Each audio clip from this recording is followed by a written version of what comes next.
Bienvenue sur EasyFocus 3.0, plus de flexibilité, plus de data, des nouveaux dashboards, un nouveau look et aussi plus de sécurité.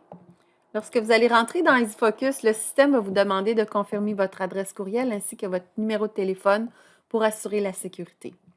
Au niveau du layout, vous serez moins dépaysé puisque on a gardé le même format. La recherche produit est dans le haut, la recherche client aussi, ainsi que le changement de province. Au niveau de la barre de rapport, barre de défilement pour naviguer d'une section à l'autre ou d'un rapport à l'autre, toujours la même chose. Lorsqu'on rentre dans un rapport, c'est là où on a ajouté une nouvelle façon de faire. Donc, dans le haut de l'écran, on a mis les filtres principaux et tous les autres filtres vont être cachés pour donner plus d'espace pour la consultation du rapport. Une fois que le rapport sera affiché, vous allez être en mesure de reculer dans le temps avec le champ période. Donc, un rolling 13 va être calculé selon votre choix. Au niveau des mesures, on a ajouté les formats bouteilles et hectolitres. Le réseau, vous allez être en mesure de choisir 4 réseaux à la fois. Ils sont tous définis. Et au niveau du regroupement du rapport, il y a énormément de choix, dont le choix de pouvoir faire afficher rapidement par produit, sélection des segments et aussi au niveau de l'affichage des lignes du rapport, vous aurez soit un top 10 à un top 5000. Aussi, si vous voulez plus de choix dans vos filtres, vous éclatez la section à gauche. On a des champs nationaux et des champs provinciaux.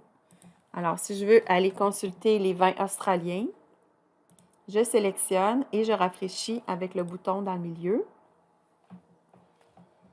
Vous allez remarquer aussi que vos produits de l'agence sont mis en bleu.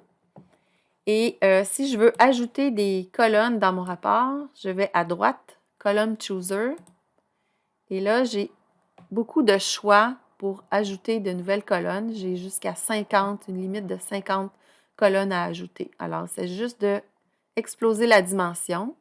Exemple, détail produit, je peux ajouter les marques, la date d'insertion des produits, les cépages.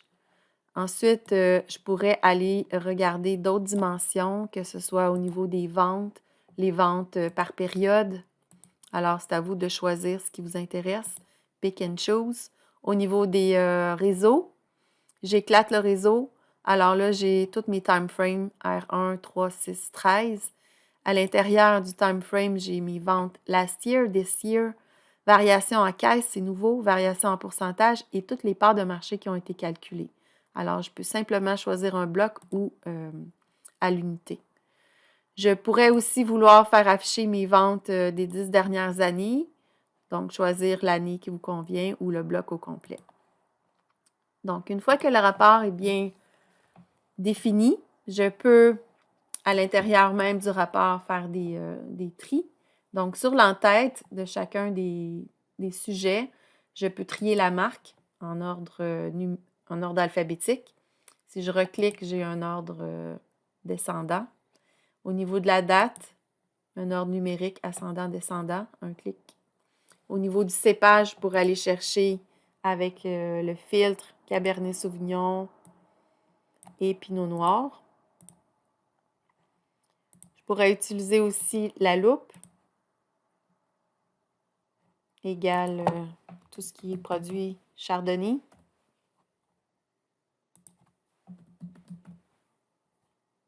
Voilà. Et ensuite, je reclique avec la loupe, je peux enlever le filtre avec le reset.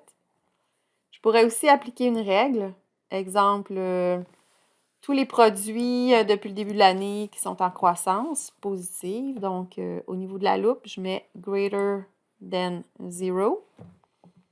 Donc, voici tous les produits qui sont en croissance. J'enlève ma règle, reset.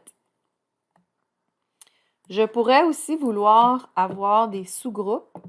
Si, exemple, je veux grouper tous les produits australiens par marque, je choisis le champ et je l'amène dans le haut de l'écran à gauche. Donc, je drag. Alors là, je vais avoir des sous-totaux par marque pour l'ensemble des produits australiens. Donc, voici un survol des principales fonctionnalités dans 3.0.